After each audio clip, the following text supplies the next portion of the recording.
What would you do if danger followed you, even after you survived the storm? What if the moment you thought you were finally safe, something unexpected struck again? And how would you explain it, when what should have harmed you didn't? After everything they had endured, the violent storm, the loss of the ship, the desperate swim to shore, Paul and the others finally reached land. Exhausted, soaked and shaken, they stepped onto unfamiliar ground. This place was called Malta. For the survivors, it wasn't just land, it was relief.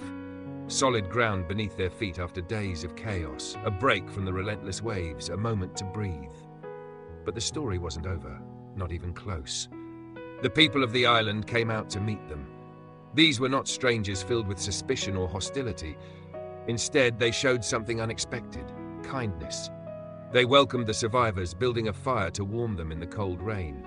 Think about that for a moment. After everything Paul and the others had gone through, the first thing they received was compassion. In the middle of hardship, kindness becomes powerful. It restores something that fear takes away. As the fire burned, Paul stepped forward to help.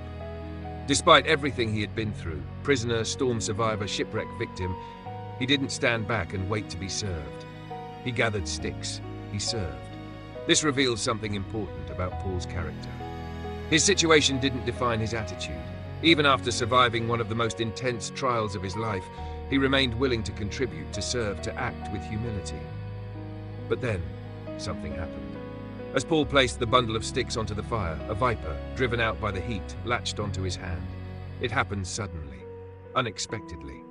After all he had just survived, now this? A venomous snake hanging from his hand. The people of Malta saw it immediately. And they came to a conclusion just as quickly. This man must be a murderer. In their minds, justice had finally caught up with him. He had escaped the sea, but not fate. The snake was seen as a sign, punishment for something he had done. It's interesting how quickly people form judgments. They didn't know Paul's story. They didn't know his journey. But they assumed. They believed what they saw in that moment told them everything they needed to know. And how often does that happen? A single moment, a single event, and people decide who someone is.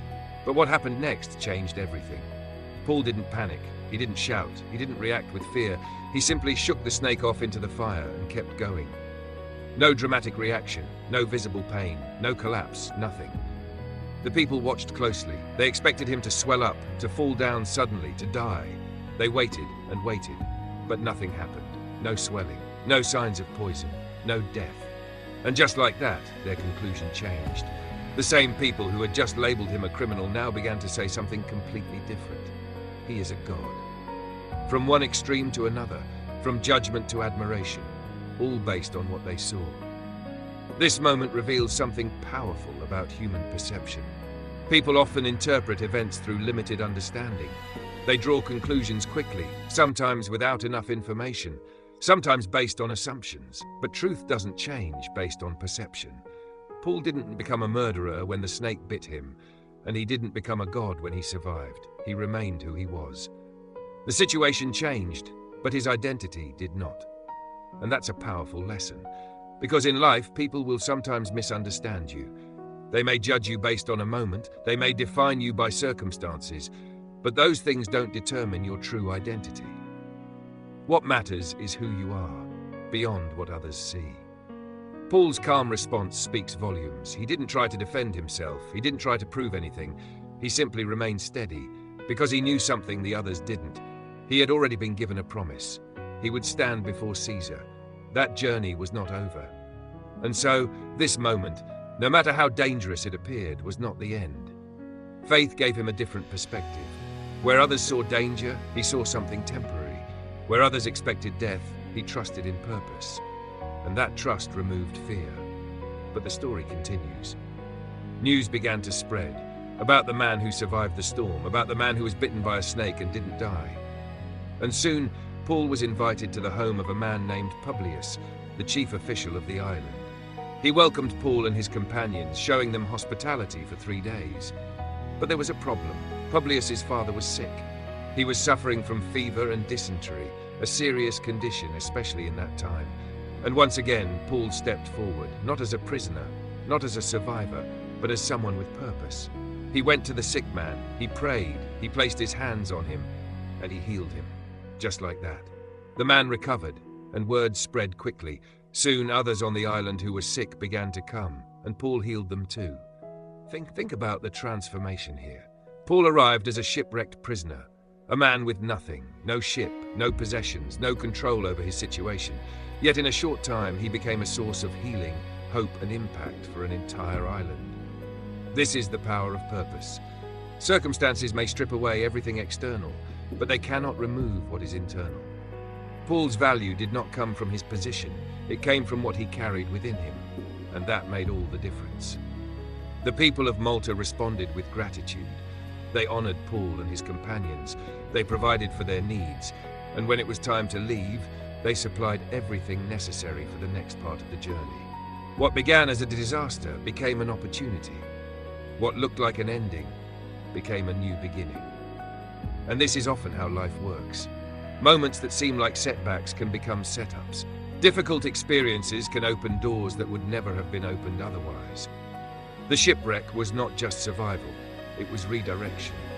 It brought Paul to a place he never planned to be, to people he never intended to meet, and through that, something meaningful happened. Lives were touched, people were healed, hope was restored, and all of it came from a moment that looked like loss. Even the snakebite, the moment that could have been seen as another disaster, became a turning point. It revealed something greater, not just survival, but protection. Not just endurance, but purpose. Because sometimes the challenges you face are not there to stop you, they are there to reveal something through you. Paul didn't avoid difficulty, he went through it. Storm, shipwreck, snake, and still, he moved forward. Not because it was easy, but because there was a purpose beyond the pain. And that purpose carried him through every situation. This story challenges the way we see hardship. It asks us to look beyond the surface, to consider that what feels like an obstacle might actually be part of a larger path. It reminds us that survival is not the end goal, impact is, and sometimes the most powerful impact comes after the hardest moments. Paul's journey to Rome was still not complete, but already his presence had changed lives. Already, his story had created ripples far beyond what anyone expected. And it all happened because he stayed steady. He stayed faithful. He stayed focused, even when things didn't go as planned, even when danger appeared unexpectedly, even when others misunderstood him. He didn't lose who he was, and maybe that's the message that matters most. No matter what you go through, no matter what others say, no matter how unpredictable life becomes, you can still carry something unshakable within you. Something that doesn't change with circumstances. What if one moment of drifting something that gives you strength, clarity? There was a young man named Eutychus. Because he wasn't doing anything wrong, surviving the storm, he was in the right place, listening, surrounded by others. What comes after, part of something meaningful, might be even more important. But he made one small choice. Thank you for watching this video. Right by the window. If this story inspired you or gave you a new perspective, don't forget to like, follow Holy Path Insights, and share this video so others can experience it too. The message got longer.